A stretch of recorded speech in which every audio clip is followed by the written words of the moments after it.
head into the theater and the usher nods me in. They know me here. I descend down the staircase behind the movie screen that only select people know about. The door at the bottom opens and I walk in. The sound of movie spoilers fill the air. The barkeep has my drink ready and motions me to the back. The rest of the crew are here already. This is my type of place, and these are my type of people. Join me as we discuss the inner secrets of cinema. Have a seat in the spoiler room.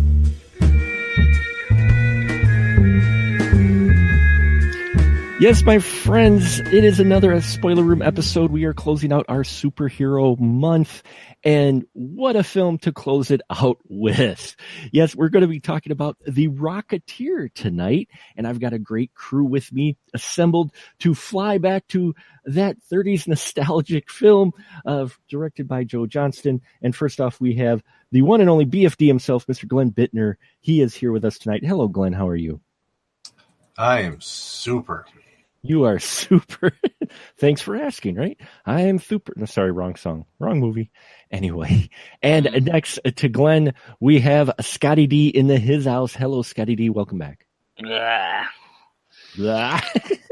Hello. You feeling okay there, son?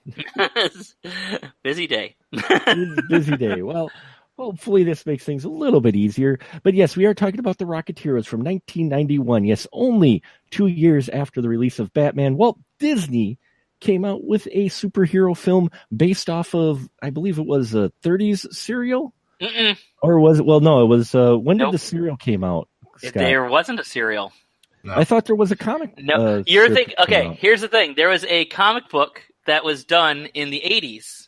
Called The Rocketeer, and it was like a graphic novel, and then there was like also like tiny little, and sometimes the graphic novel was serialized and things. But okay. But it was always seen as a homage to the old pulp heroes of the past. The serial you might be thinking of, not to sound all totally like nerdy and everything, but No, please. That's why I love having you on the show. It is. I'm a nerd. Nerd powers activate. No, is all the serials with Commando Cody. Oh, okay, yeah, thank you. And yes. the Rocketeer owes a lot to a lot of different heroes and villains and stuff of the era, but he of course the main concept comes from Commando Cody, who did basically like they did a couple serials with starring him back then, and he had that weird helmet. He had like a rocket pack on there. Sorry, there's like people talking outside my window. It's kind of distracting me. Anyway, but they did all this and so they it was like that was the main concept there, is that they had Commando Cody with stuff like Radar Men from the Moon and everything like that. And he was the main, that was the main, at least for the actual character of Rocketeer, the main inspiration for it. But the comic itself actually came out in the 80s. I actually had the earliest, and I actually had the comic when I was a kid. Mm-hmm. And then my parents tossed it. Oh, man. I know. Glenn, you're a comic guy. Did you have the Rocketeer comic? No. Were you familiar with it at all before the movie came out? I knew it existed, yeah, but it never appealed to me, much like this movie. Oh, well, this is going to be an interesting conversation. Isn't it?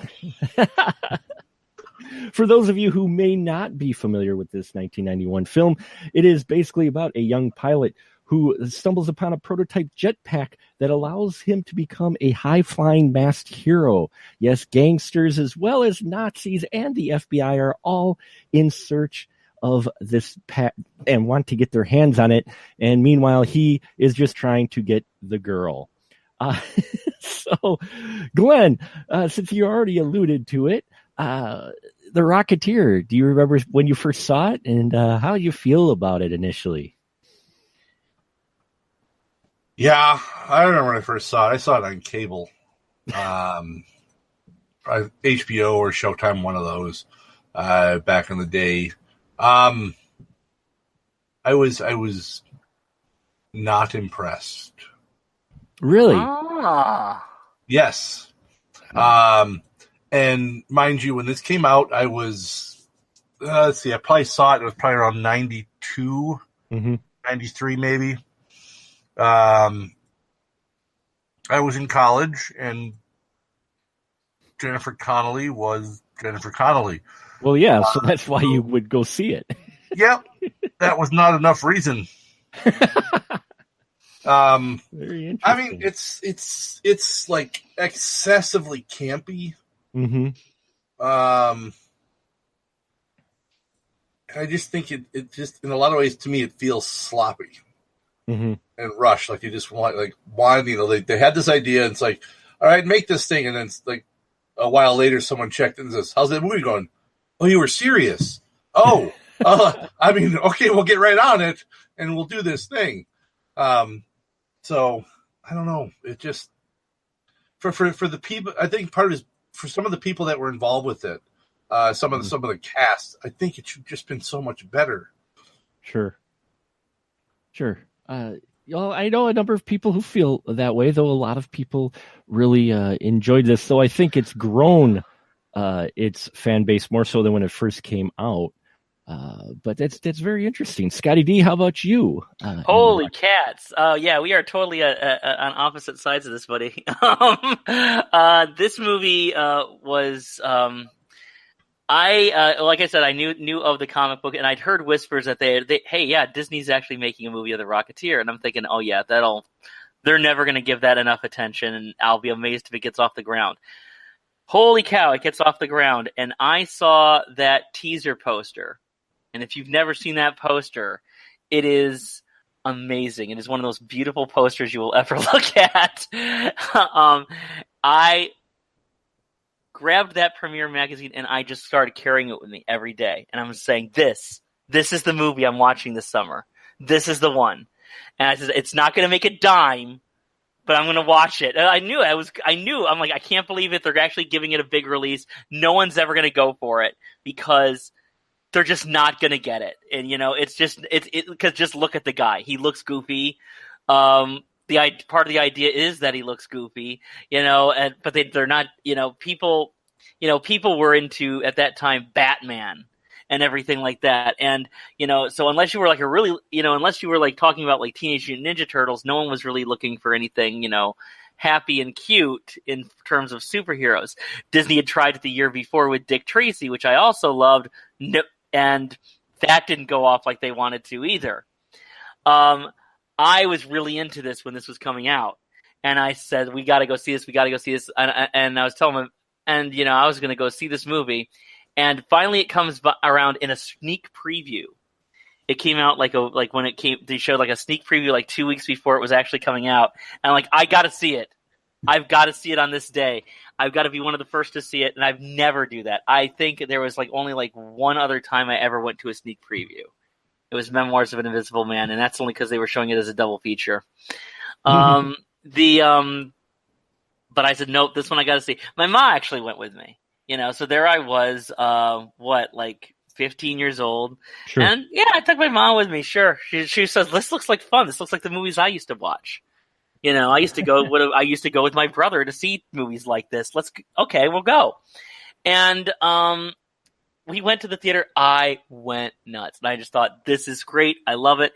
And honestly, for a very brief moment, I actually thought maybe I'm wrong. Maybe this will actually do well, because the theater was packed and it featured only the second instance of wild applause that I've ever heard in a movie theater. Wow. In my life, when and it comes towards the end, which I'm sure we'll talk about later. But I loved everything about the movie. I loved all the references. I'm a huge fan of pulp adventure. I'm a huge fan of all the stuff from this era, like Doc Savage, John Carter, all that stuff. So I was really into it. I was totally on board. To this day, there are now 1 million superheroes movies per year. To this day, The Rocketeer is my favorite superhero movie of all time. Well, this is gonna be that is my so yeah. I mean, this is like night and day. Oh, wow. Okay. I'm a huge fan of this movie. I'm watching it again. It's like the first time I've seen it like in like 2 years. And I was watching it again. I said, there's not a missed beat in the whole thing as far as I'm concerned. It's great. So there you have, folks. This is going to be interesting. We have one person who did not care for it, one person who did. And I will say I fall in the camp of really enjoying this film as well. But watching it again, I realized why. And we'll get into it in just a little bit later. But we have in here Billy Campbell as Cliff and Alan Arkin as PV, the two pilots, one's the engineer and one's the pilot, and they're looking at racing their planes. That's how they're going to make a living. It's set in the 30s, and Billy Campbell, I'm not sure I don't remember him really being big at the time at all as Cliff. And then you have, the great Alan Arkin. Scotty D, how do you felt about these two, the pairing with these two characters? Well, Billy Campbell wasn't very big. He was on I knew him a little bit because he was on Crime Story, and I loved that show. But he was not very big. In fact, when I first was reading their things, I'm like, really? They're getting the guy from Evil Dead? And I'm like, oh, no, it's another guy. Because I'm like, wow. I'm like, well, I love that guy, but I mean, this guy's got to be kind of like look like a little bit like a weenie at least, and thankfully they got Billy Campbell, and he does. But I like him because this guy, Billy Campbell really, or Bill Campbell as he's later called in when he wisely decided to drop the Y later on in his career. He really does embody that great, naive, gee whiz, America and apple pie, sentiment in his body, but it never seems like it's really overwrought. It never seems like it's like being played as a joke or anything like that. No, he's just a really earnest guy who loves one thing. He loves flying, and nothing works out for him, and he's kind of like cursing himself, even though he knows that he's incredibly lucky because he's got like this amazing girlfriend and everything. Now you got Alan Arkin playing opposite him, who's like totally like the grizzled person. And this is somebody where if this movie were made, if this movie were made, say, like 10 years before, Mickey Rooney would have been playing that part. Oh, yeah. Thankfully we all like Alan Arkin more than we like Mickey Rooney. And Alan Arkin was great. He seemed to get it as well. He was kind of that wry person who just, spouting. Yeah, and if it was made like 20 years later, it might be Walter Matthau, but or 10 years later. But I mean, it's like I thought that they played off each other very nicely. Alan Arkin is just one of, and I'm hoping we're going to get to this later, though, so I'm not going to get into it now. Alan Arkin, just one of many great character actors that are like make up this whole cast. It is quite a cast in here. You could see Disney was really trying to get their own sort of, I guess, for lack of a better term, their own Batman type of series going, especially with this cast, because, hey, comic book films are, Batman made it big. We can make money off of this, even though Dick Tracy didn't do that well. But, hey, we could do it with the Rocketeer. Glenn, how'd you feel about Billy Campbell and Alan Arkin? Did you think these two played off each other well? And how'd you feel about their two characters? Alan Arkin I like. I've always liked Alan Arkin. Billy who? Campbell, I believe. Never heard of him. Has he been in anything I've seen? Dynasty or Crime Story? I don't know. I don't think I've ever seen him in a movie ever. Jeez. He's forgettable, I think. Yeah. I suppose going for the pulp campy thing, and as Scott said, the whole gee whiz America thing, sure, he fits that because he's a golly gee whiz, shucks kind of guy. He should have been cast as Robin. There you go. Sure. I think he's still too tall, though. But he would have been a little too old for Robin. That's true. But Alan Arkin, would you say then, Glenn, you felt like that? Would you say Alan Arkin helped carry some of their scenes? I mean, he pushed him along. Yeah. I don't know if anyone was carrying. Well, the only thing carrying anything was Jennifer Connelly's dress. That's the only thing that was carrying anything in this movie, really, as far as I'm concerned. Wow, you really don't like this film, do you? It's not that I hate the movie. It just it feels, because I also like pulp stuff. I have for a long time. Sure. And like I said, it feels like a lazy attempt at doing pulp. Do you think Disney was trying to possibly fast track this because of the sudden kind of popularity of the comic book film? I think so. Mm-hmm.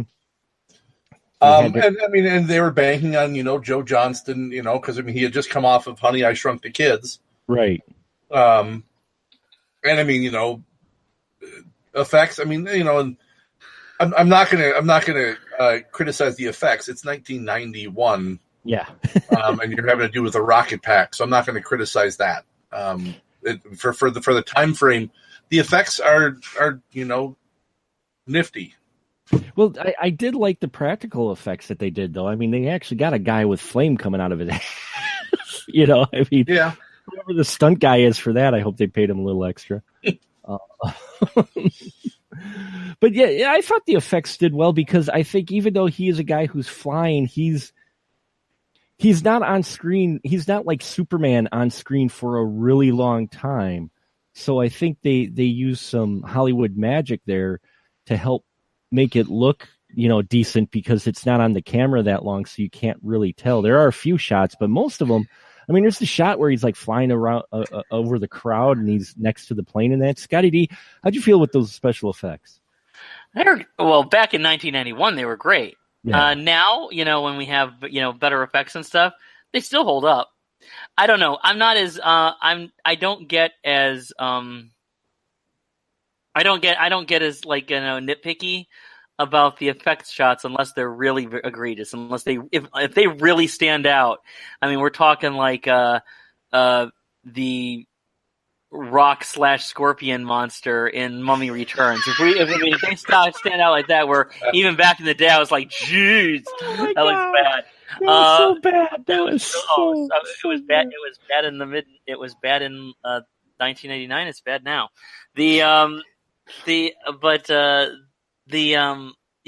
Unless it's really bad like that, I'm not like much of a stickler about it, especially since the film itself is trying to be. It is kind of a throwback, but honestly, I was looking at it and thinking, no, these effects are fine. I was watching it on, in HD, and I was like, they look fine. Can I tell some of it is blue screen or that some of that smoke is computer generated? Yeah. I can also tell that some of the stuff is green screened and computer generated in films that came out 2 weeks ago. So yeah, like Infinity War and the floating Mark Ruffalo head. Anyway, yeah, exactly. So I'm like looking at this and saying, it's so I'm looking at it and I'm thinking like, no, it's fine, and it all kind of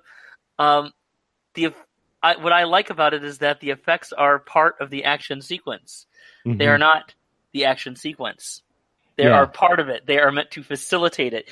It's like it's the old Superman saying, "You will believe a man can fly." Okay, we need to make them believe that a man can not only fly, but is doing this in a really goofy-looking helmet.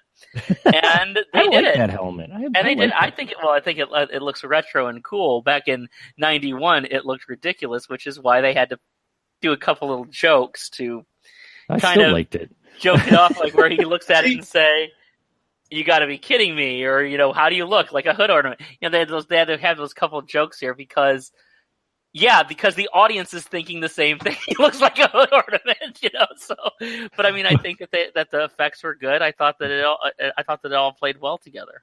What were you gonna say, Glenn? I said the outfit is one of the things that I actually like. Mm-hmm. It does. I mean, it fits perfectly with a 1930s pulp style thing.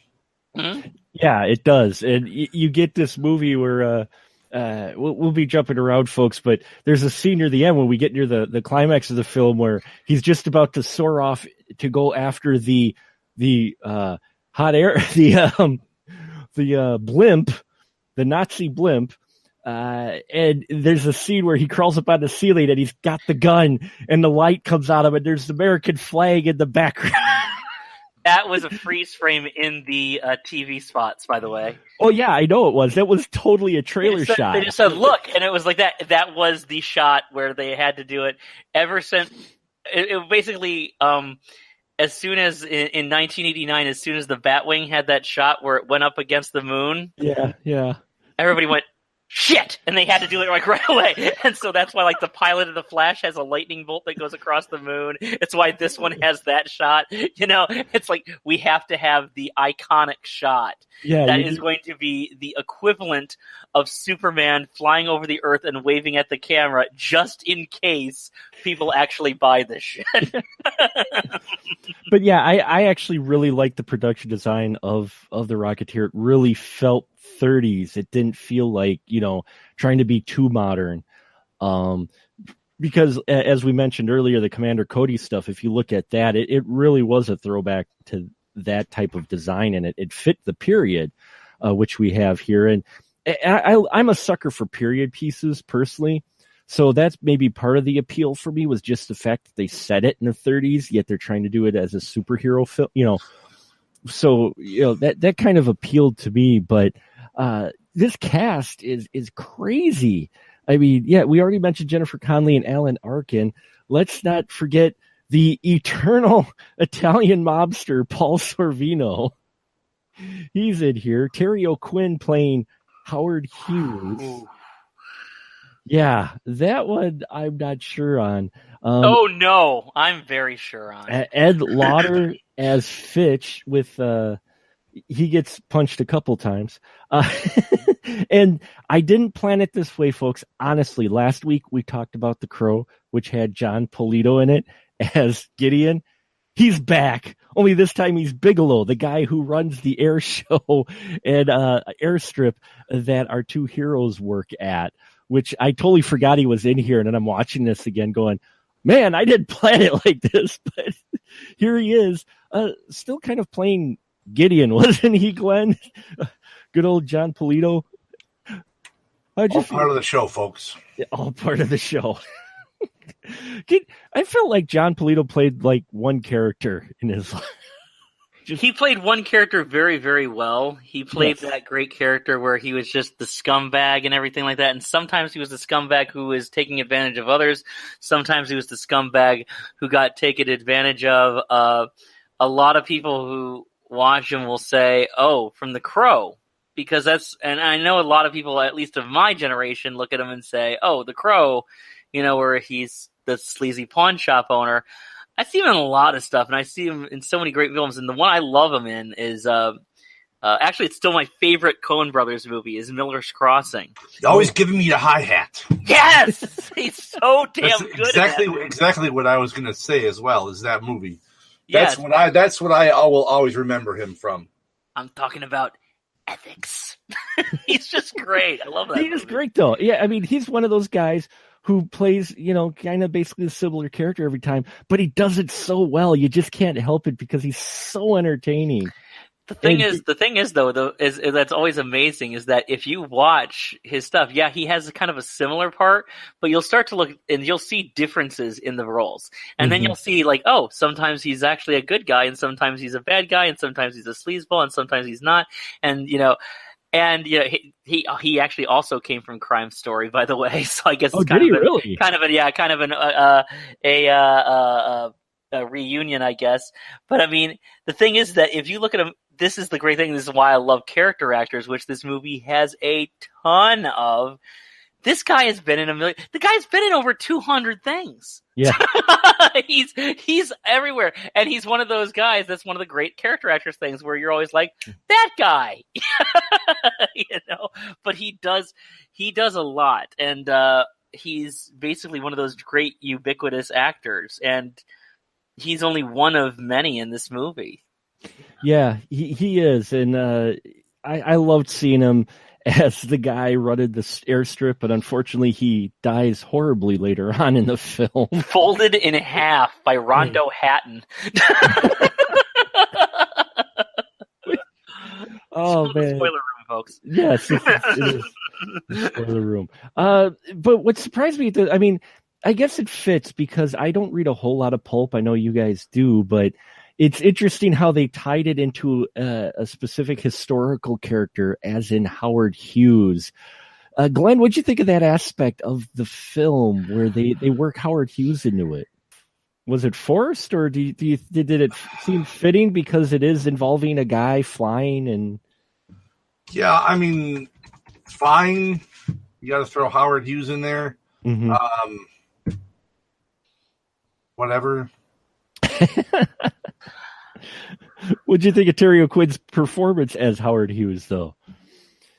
Not quite the same as some of the performances we've seen of other Howard Hugheses later on. No, I don't know. It just didn't seem like. What's that? What's that, Scott? Nothing. I'm biting my lip. Go ahead. Did it seem forced that they included Howard Hughes? Did you feel like they didn't necessarily need to have Howard Hughes? You didn't need Howard Hughes at all. Yeah. Mm-hmm. So, but is that a common thing in some pulp things where they try to tie it like to something? I mean, if it's historical or whatnot, or was that just a thing you think they worked in because Howard Hughes is a recognizable name? Is Howard Hughes that recognizable?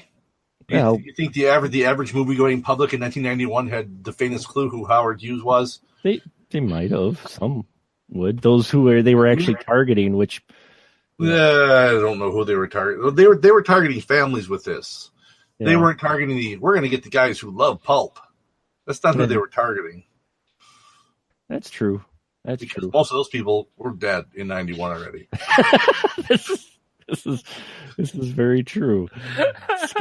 Scott, I know you've got a different opinion. How'd you feel with Terry O'Quinn and them including Howard Hughes in this film? You mean my favorite Howard Hughes? Okay, first of all, did pulp often include things that no, they did not. In fact, I was wondering on that. And in fact, if I'm not mistaken, you gotta remember, I'm going back like 30 years in my brain here. I don't think Howard Hughes was in the original graphic novel. I want to say they actually incorporated it with the other pulp heroes. I want to say there was like a Doc Savage or there was like other they couldn't. Yeah, actually, the Gadget belonged to, and it was this. Now they can't do that because no one can get a damn Doc Savage movie off the ground unless you're the 1975 version, which is campy fun, but that's about it.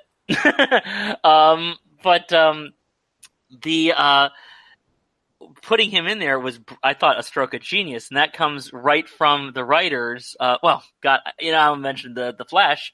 It comes right from the writers, Danny Bilson and Paul DeMeo, who actually would then go on to create the TV show The Flash, the original one from the 90s. And they had come out of the the Charles Band School with Zone Troopers, which is also a big pulpy movie, and Trancers, which is also kind of a pulpy movie when you get down to it. They knew this. They kind of knew what worked. And I think saying, okay, who do we have this? Incorporating Howard Hughes added such a great knowing it added so much authenticity to the era of what they were dealing with. And there's this wonderful scene where he is introduced. And Howard Hughes is really only in like 3-4 scenes. Yeah, about that. But Terry O'Quinn, who is, again, a character actor I just love, is so great. And it's my favorite Terry O'Quinn part. Sorry, fans of Lost, I never got into the show.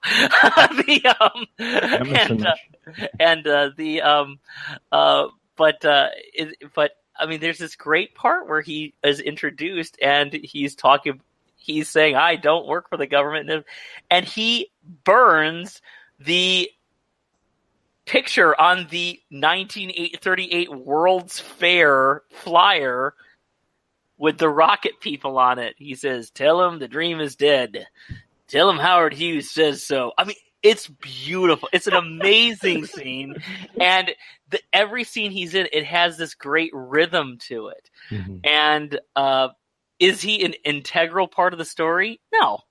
Yeah. He's really not. It could have been Joe in his warehouse somewhere, or it could have been some Pentagon thing, or it could have been anything, really. Mm-hmm. But they made it Howard Hughes. Why did they make it Howard Hughes? They made it Howard Hughes because in the 1930s, Howard Hughes was a man of infinite wealth who was also really experimenting with future technology and aviation. It fit so well. Mm-hmm.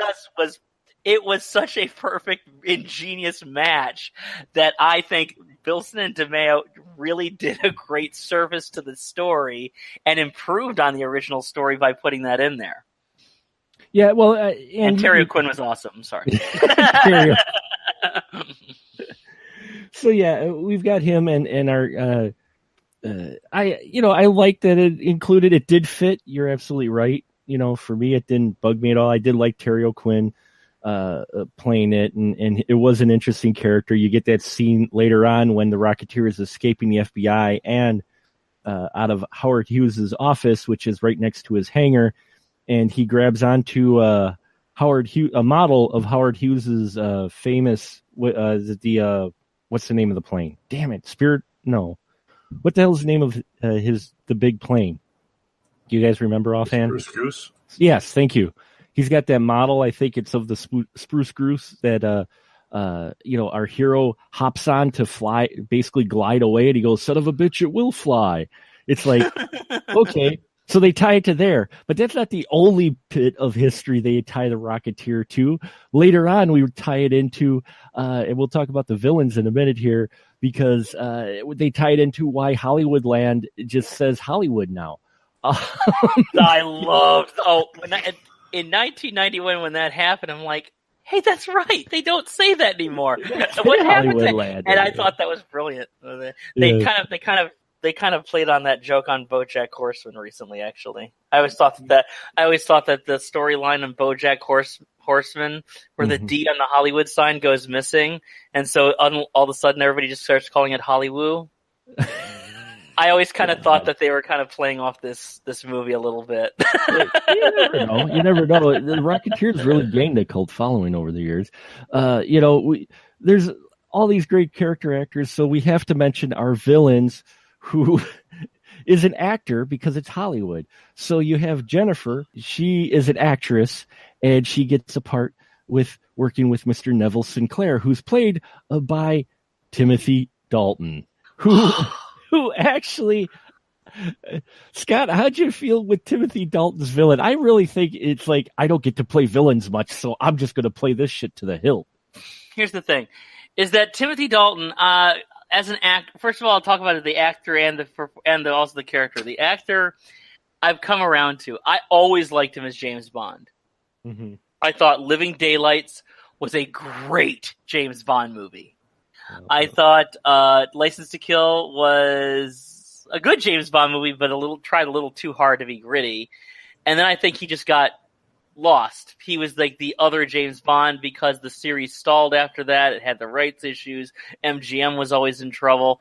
And so it was like so many years, and he basically never got a chance to really unwind in the role the way Connery or Moore did. But I thought he was a great James Bond. I've come around to him where I've always kind of thought of him as that other guy. And then I started watching him in more things. And I was like, oh, I kind of like him. As long as he has the right material. Sometimes he has terrible material. Well, yeah.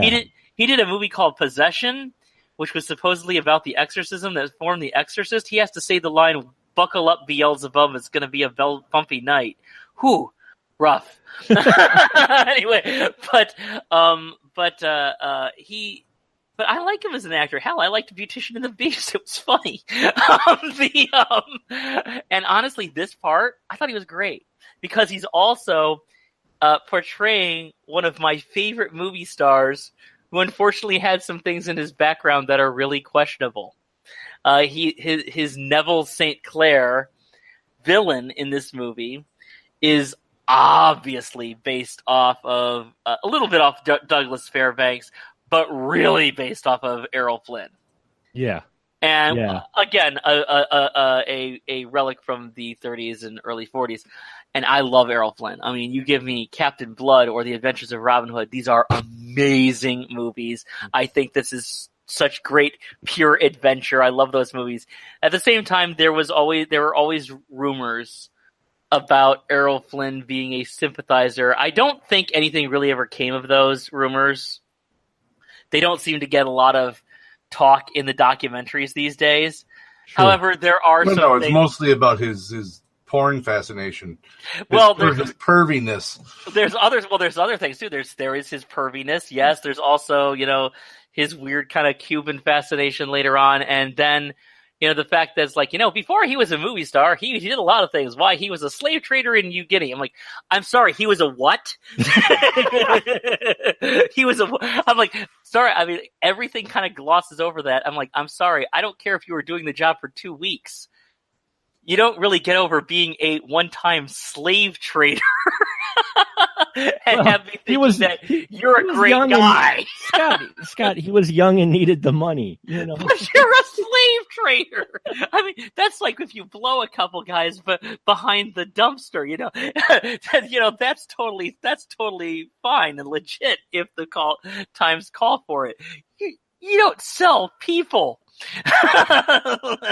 But he did that. There's lots of really controversial things in Errol Flynn's life, and this movie kind of winkingly played off of those. And I thought he did such a great job. He could have, it would have been so easy to go over the top in this role. Because the part calls for somebody who has this air of sophistication everywhere he goes. He has the mustache and everything like that. And he's got probably limited talent, but he can do one thing, and he can do one thing really well. He's got all these things going for him, but it would have been so easy to go over the top. It would have been so easy to twirl that mustache and become like the guy who ties the woman to the train tracks and goes, "Mwah, ha, ha, ha, ha." Dude, he walks around obviously with chloroform in his pocket. That's true. He hangs out with gangsters, so there. Yeah, you never. So did Sinatra, and you never know. And as far as the story is concerned, though, he doesn't go over. He has that balance where, okay, it's silly, but it's not so silly that I don't take him seriously as a villain. Mm-hmm. And that's exactly the role. That's exactly the balance he needed to make with this role. Yeah, I'm sorry, you're not going to get a whole lot of criticism from me on this movie. I think everything works. I figured that's why this is a very interesting. But that's my thing is that it would have been so easy to go too far with this part. And virtually every actor, including Dalton, including Billy Campbell, when he played the villain in Enough, that was terrible. Virtually everybody in this movie has gone too far at least once in their careers. This one, no, he hit the right balance. That was a great villain. And I love that he was a Nazi sympathizer, because then there's that idea of that. Well, I'm sure we're going to talk about it in a second here, but it's like the idea of that you can forgive a lot of things. You can't forgive being a Nazi. Yeah, there is that. So, Glenn, modern day people listening. Yeah. Sorry. What's funny with this is that I bought into as a villain are gangsters played by Paul Sorvino. I never really felt threatened by them. I felt like these guys were like gangster light. And not in a bad way. It fit within the movie, I think. But I believe in gangster light because I believe in me. I was just going to ask Glenn, how did you feel about Mr. Neville Sinclair? It was so obviously a nod, wink, and headbutt to Errol Flynn. I like the character, but not enough to like the movie. No, it's okay.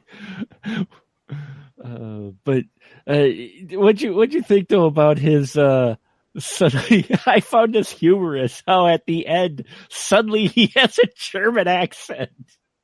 That was great. Sorry, go ahead. He explained that. Yeah, it was acting. It was acting. Yes, he because he's an actor. He wasn't a Nazi sympathizer. He was a Nazi. Yeah, he was just a straight up Nazi. Though he does get outacted by Miss Jennifer Connelly's character when she does use her feminine wiles to distract him, and then as she tries to escape when he kidnaps her, once he learns that her boyfriend is the Rocketeer, which, I'm sorry, folks. I have to concentrate a little, and I do apologize, but I have to concentrate because soon after this film came out, if you think porn parodies are a new thing, you're wrong. And there was a porn parody that came out. And I have to stop myself from saying that name every time I say the name of our hero, aka the title of the film, because it was just so easy. It was like, oh my God, you ruined me. But that movie was called The Cocketeer, folks. And I was trying to leave it. I was trying to leave that a little. Yes, there were two of them. Madison was in it. Yeah. Scotty D would know. Madison was great. I love her. But I was happy that they at least gave Jennifer Connelly's character a little to where she wasn't just completely the damsel in distress, though it is a film set pulpy in the 30s, so she is pretty much just the plot device in this film for the most part. But she does get that moment where she gets one up on old Neville and knocks him over the head with a statue, which or not a statue, a vase. And but Neville Sinclair, I enjoyed him. I thought he fit within the context of the film. But he has this guy who looked like, I'm sorry, I look at him and I went, wow, they had one of the cast members from Dick Tracy escape. Oh, that guy. No, that's based on a real guy. Is it based on the real guy? It's based on a character? A real guy who is an actor in a lot of old movies from the 30s and early 40s. He died after a few things, but that's based on Rondo Hatton, who is like this big, towering guy who is in a few movies, and he was often cast either as the heavy or as like a bad guy in a horror movie. One of the big ones that he was in was a film. I think this might have been one of his last movies because I think it might have even come out after he died. Was The Brute Man, where he played the creeper, and he had this very low voice that talked like this. I mean, he had like no acting ability. He was basically hired because of his look. And his look came from actually, they made it in the movie like, oh, he was scarred by a horrible accident. Like, no, he was one of the, what do they call it? The thalidomide or something like that. Oh, yeah. He was afflicted by that, and it caused him to be disfigured. He had he does look like one of the villains from Dick Tracy in this with the makeup job and everything. And I kind of like that when he talks, it's obviously he can't articulate very well, so the rocket, and that has like three very distinct flapping of the lips, But he was like kind of in just like a handful of movies. He played this person, and he often was called the Creeper. Yeah, Tiny Ron Taylor. Ronald Taylor was his name, but but he right. had, just like you have for a few of the other very tall actors. He was a rich man's Tor Johnson. Yes, he was. He was also in Naked Gun from Files of the Police Squad. He played the tall Al character. Well, I'm not talking. To be fair, this guy had a makeup job on him. Yes, in this. Oh, yeah. Wait a minute. He was Al. That's hilarious. Yes, he was the guy whose head was always off the screen. Yeah, that's hilarious. But yes, he's got makeup on. That does make him look. Yeah. He had makeup on. He had makeup on. The original guy, Rondo. No, Rondo didn't. Yeah. But the actor who's playing a character similar to him in Rocketeer, the assassin who pretty much just folds guys in half. Fantastic! I kind of liked that though, because it really put this in the this is a comic book film, folks. When you get a character like that, but it wasn't too comic booky, but it was there. It felt like, a Dick Tracy type of villain that they borrowed from. But I liked him quite a bit. He's also bulletproof though, because there's a scene later on where the FBI track him down to our pilot hero's house, and he gets into a gunfight with them. This gunfight is so over the top. It's insane. They just pelt this house with as many bullets as possible, and he doesn't even get hit. He's standing up too, and he's 7 foot tall. But Glenn, what'd you think of our assassin in this film? Did you like him? Was he too odd? No. So that odd is acceptable in pulp. Sure. So, I mean, that character was fine. And I know there's some people who that guy was, the makeup and blah, blah. And that's pulp. Yeah. Mm-hmm.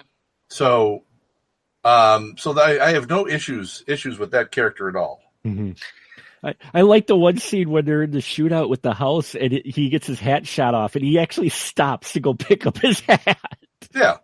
And he plays that he's the muscle. He is not there for his brains. Yeah. As evidenced by his demise. Yeah. I'm going to run away from this thing that I'm strapped to. Yes. Because he kind of forgot. Yes. But yeah, I dug him. I thought he added a nice little different flavor to the film to make you really remember that, hey, this is a comic book film you're watching, folks. and the film, yeah, it moves along. It kind of follows your standard formula as villains are revealed, but we get this interesting climax of the film once Neville is revealed as the Nazi and he's trying to get his hands on the rocket pack. And we have pretty much the entire cast here is now at the Griffin Observatory, out of landmarks in LA. I think this place is like the congregating of every film ever. Ends up at the Griffin Observatory, but I don't know. Glenn, how'd you think about this final act where we actually have a huge platoon of Nazis have made it into the U.S.? Just show up out of nowhere. Yeah. I laughed my ass off at that. Yeah, that's a fascinating scene. I mean, and you get the American theme like you did for films from that era, and that the American propaganda angled where we have our gangsters with Paul Sorvino and the Rocketeer plays off the patriotism going, how do you feel about working for a Nazi, Eddie Valentine? And he's like, what? Nazi? That was beautiful. No, I love that because that is and that's something you can see happen. There's like a famous Joker comic, Batman comic, where the Joker is like, "Wait, what?" and he does the same thing. It's like this great thing where all these like mafioso guys, he says, "I may not make an honest buck, but I'm 100% American." They do that totally, and they do that. That was back in the thing when people didn't mind working for Nazis. Yeah. I'm trying not to make my lefty leanings. Let's try not to keep back in a time when no one wanted to work for Nazis and fascists. Yeah, but yeah, I always thought that was angle, and then you get that other scene too because the Nazis show up. So we have our heroes in the middle. He's trying to rescue his girl from Neville, the Nazi sympathizer / agent, basic Nazi. and the gangsters who then they're trying to put their guns on Neville, and then the Nazis show up with their guns on the gangsters, and Neville drops in Happy Valentine's Day because our gangster's last name is Valentine. And then from there, we get the FBI showing up. That's great. Well, yeah, it is great, Scott, but I know you really love this film, but... It is goofy. No, it's goofy. The funny thing is that one thing that hasn't been mentioned, not only do the Nazis show up, they show up in uniform.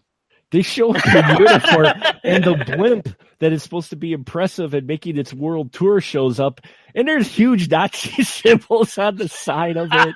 Well, I mean, that was their symbol. That is true. Yeah, and this is years before the U.S. Went to war. Yeah, 3 years. This is back when we really didn't give a shit about Nazis, and some of our people, including some of our greatest entrepreneurs, were actually talking about like how much they liked them, and there was and there was actually some question and stuff about that, but sure. Because people just did not want to get back into another world war after World War I. But but then you had some people like Henry Ford who were kind of okay with them, and then you had people like in this movie, the Valentine character, who said no. Fuck you. The FBI. I will even work beside the FBI, who has my sworn enemy, to fight Nazis. Yeah, the FBI with the quietest spotlights ever. In this scene, folks, after you get the Nazis showing up, you get this kind of level of, well, I surround you, now I surround you. FBI shows up. They don't just show up, though. They flip these spotlights on, and I'm just sitting there going, where the hell did those come from, and how did they sneak up on them like that? The same way that the blimp snuck up on everybody. Right. It was hiding quietly in stealth mode behind the Griffin Observatory. and then they engaged the propellers and yeah. But it is such a goofy but fun ending, and yeah, you do get that nod where you got Valentine shooting Nazis, and the FBI guy comes up next to him, and he's shooting Nazis, and they kind of look at each other for a moment, and then they both go back to shooting Nazis, which leads to the blimp, and we do have a blimp, and we're talking 30s, so this thing's gonna blow up. I mean, great, Glenn. When you see the blimp, are you thinking Hindenburg? Oh yeah. And what do you think of this? The finale, the way our Rocketeer dispatches Mr. Neville Sinclair, a kind of fitting end for the villain, and how he suddenly named Hollywood Land Hollywood. Sure. We'll go with that. It's fitting, fine. Fitting, fine.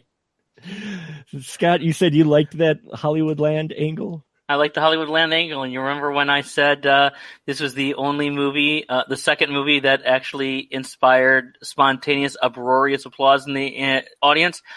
That was it. That shot came on with the Zeppelin burning and plummeting to the earth.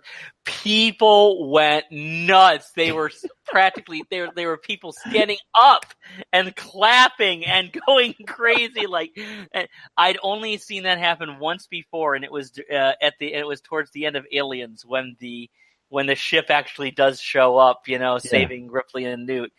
We're spoiling a bunch of movies here, folks. But when that happened, that was the first time I heard it. I heard laughter and applause during Willow, so I don't really count it. This one was just uproarious. People just went nuts, and they were cheering. There were kids cheering. There were adults cheering. My mom was really happy. Wow. Everybody thought that was a beautiful shot. They all, and it was a kind of a sign because the special effects shot is pretty good. The shot itself looks good. It's pretty good, and it looked really good on the big screen. But honestly, it was a sign that people were really invested in this movie at that point. So they really went off on that. And this whole thing where I think that was kind of the idea. I mean, I'm giggling over here because as you're describing the ending with the Nazis show up and then the FBI shows up and everything, and they all seem to show up out of nowhere. I'm giggling because I think that was kind of the idea Yeah. That all these people would just show up out of nowhere, which often happened in these older movies and stuff. And it was funny, and you get used and you watch it in like kind of a modern context and you're like, God, that is kind of stupid, isn't it? But it in the context of this movie, it works. It does. At least for me, Well, by that time in the film, you buy into it. I mean, after everything else you've seen. Oh yeah, I by this point I had given up on a actual story. It is kind of a fun action sequence, though, isn't it? Well, any action sequence where Nazis getting killed, right, Glenn? Sure, it's fun. So yeah, the Rocketeer, and I guess the final note that I want to make, and I think it's partly why I really enjoy this film. We've talked about scores before. James Horner's score for the Rocketeer is still one of my favorite scores of his. And I have to mention the music because it actually plays, I think, a good part in this movie of helping add a lot to the film, to where without it or a different score, I was thinking about it, I don't think I may enjoy the film quite as much. Glenn, what did you at least think of the music in this film? No? Not really? Didn't even really think of it. Wow. The thing is, the music tries to be very, sets this thing for something very grand, right? And at times whimsical. And I'm like, all I can focus on is the fact that you went for whimsy, but you didn't bother writing a decent narrative. The narrative just took you right out of the film. It did. It really did. Mm-hmm. And I've seen films like that too, to where everything else is great, but or at least enjoyable, or you can handle it, and then but you have that narrative that you can't get into it because it's just so distracting. So that's really an interesting angle. I think you're one of the first people I've met that have had said that, Glenn, and I appreciate that quite a bit. But Scotty D, I'm sure you may have a different opinion about the music on this. Yeah, what's your boner on this one? What's your boner on this one? It's a musical boner. Watch it play the xylophone. That's why they call it a flute, huh? No, anyway. So. It's a great score. I think it's very iconic. He had that way of making, especially during this era, he had this way of making kind of these very beautiful, whimsical scores that really took you along with the story. That this great this stuff that really took you along with the movie, and you kind of wind up playing along with it. I think it's really interesting that a lot of my favorite James Horner scores go along to big movies that didn't do well. Either because they weren't good or because they just didn't do well. So this goes along with Willow. It goes along with Krull, which I think is a amazing score. And I think the Rocketeer kind of goes up. It's right up there with those. I think it's one of the James Horner's better scores. It is. I agree, and I have a buddy of mine who's a big Horner fan as well, and I've got a number of his soundtracks, and this is one that I listen to quite often. A couple others of his that I listened to that came just around the same time. He really kind of hit his stride in the 90s because he also did Swing Kids and Sneakers, and Sneakers is a great score as well, and he did those just after he did the Rocketeer, and this is one of my favorite of his. And of course he did Star Trek 2, which is not only one of the best Star Trek movies ever, but it's a great score for it, even if he does rip off himself constantly. He does. Well, I was so fun. I was like 2 seconds away from about to say that, because have you ever noticed that when a score might not be heard by a bunch of people, he will revisit it later. He does that a lot. Of course, Star Trek 2 kind of, he brings up, things that he did in Battle Beyond the Stars and stuff like that. and I was listening to the podcast 80s All Over recently, and they brought up that well, no, this would, of course, would not necessarily be, him, but they brought up that the movie Coco probably also incorporates his score Kroll recently with the Remember Me. If you listen to that and the love song to that now, Oh, great. Now we've got a Deadpool thing going on that, Papa, can you hear me? And do you want to build a snowman? Naturally, Horner's not with us, so we can't. Unfortunately, yes. So it wasn't him. It wasn't him ripping himself off this time, but they do that if you listen to Remember Me and listen to the love theme of Kroll. It's the same fucking song. Yes, it is. I think but James Horner did it too. He did do it in like a Battle Beyond the Stars. He says, "Well, no one saw that. Hey, we have this great movie. We're going to give you a chance to do in the next Star Trek." Okay, here we go again. He did that. And he did it. There's actually a phrase of music that he uses in Aliens that I think it was Aliens that's actually been used by a number of composers, and there's actually a web page on it. I forgot the name offhand. It's got a specific name, but it's a musical cue that's used quite often. He used it in Aliens when they were escaping from the atmosphere. It's that chunk of music, and I forgot the name of it, but he uses his own music, constantly. Though I do find it funny that even though Michael Kamen did the music for Die Hard, and this is just a side note, and we'll close it up here, but there's a musical cue that's a James Horner cue when, yes, this is spoiler room, when Officer Al Powell offs the big German in the final scene. There's a music playing, and it was temp music that they left in the movie. Nice. It was a temp musical score from James Horner, that rushing violin that you've heard in Trek 2, and you hear it even here in Rocketeer. The it's really fast, and then it goes into this kind of well, I'm music geeking out now, so I'll stop. But this is one of your passions, so I love hearing about it. So it's fine. So it's a really fast violin and percussion goes on, and then it goes to this kind of dreamy, harp sound to it, to where it's kind of soft and musical, and it's in a number of his films, including this one.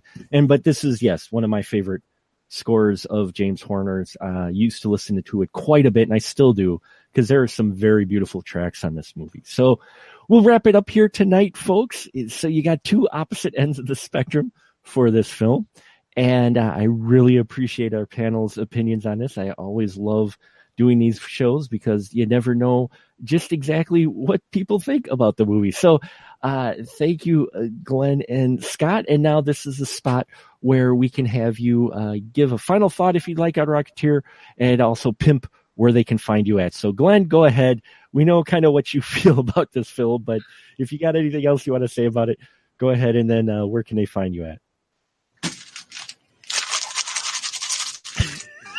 And then after that, you can find me on YouTube with the B-Movie Bunker, Guy in a Bunker Productions. Not doing anything much with that lately. You can find my gaming podcast on gncast.com, which is the adventure party that I do with the indomitable Brad Ludwig. And you can just follow me on Twitter at Guy in a Bunker, and find me on Facebook and Instagram and all that other cool stuff. Just let your fingers do the walking. Yeah, Glenn likes when the fingers do the walking. And I'll walk my fingers on you this weekend, Glenn. Are you coming up? That is the plan. Cool. Well, hopefully you can make it. That'll be fun. And then I'll walk my fingers on you, just because I don't get to see you that often physically. So now I really got to get into your parties. And Scotty D, I know you still got stuff out there. Yes, things to say real quick. That Jennifer Connelly is wonderful in this movie. Her part is not based on Betty Page or like she was in the original book, but she's still awesome. Great character actors to also mention. We mentioned Terry O'Quinn. We mentioned Timothy Dalton. We mentioned Alan Arkin. I want to mention Ed Lauder, and I want to mention one of my favorite actors of all time, Paul Sorvino, who plays Valentine. I absolutely love that actor, and fantastic role. Anyway, you can see me and my old web series, which, I don't know, maybe I should get going again. I keep on kind of going back and forth on that. You can catch that at vimeo.com/channels/movieocrity, or you can catch my writings at movieocrity.com. Awesome stuff. And yes, folks, it is interesting to check out what studios were trying to do when we had our first kind of surge of superhero films. And this is one of those where Disney was trying to keep their family-friendly stuff going on, but also make a film that you could tell they were trying to set up a bit as a franchise. Unfortunately, it did not go anywhere, though.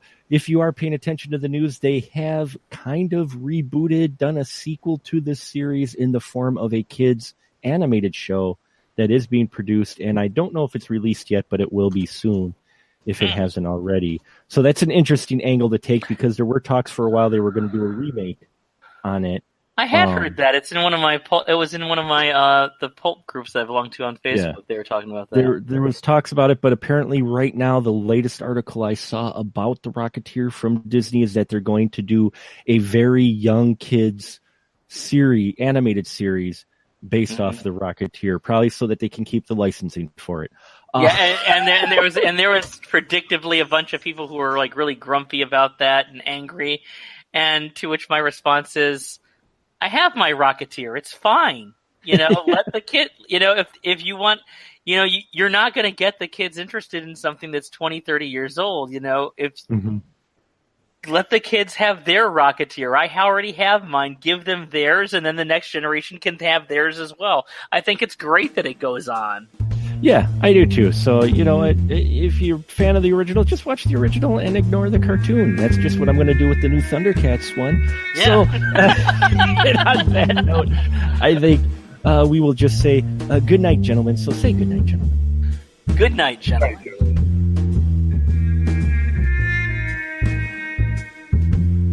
Hey, all my friends out there looking for more Spoiler Room goodness? Then why don't you check out our brand new Patreon page, patreon.com/specialmarkproductions, where you can get access to exclusive Spoiler Room episodes and a whole lot more. You can also find us on Facebook groups at SMPRD and onto Twitter at SpecialMarkPro. Let your voice be heard and let us know what you would like to see in the Spoiler Room, as well as just how we're doing in general. We appreciate your support, and remember, in the Spoiler Room, the conversation is fresh, but we do spoil the movies.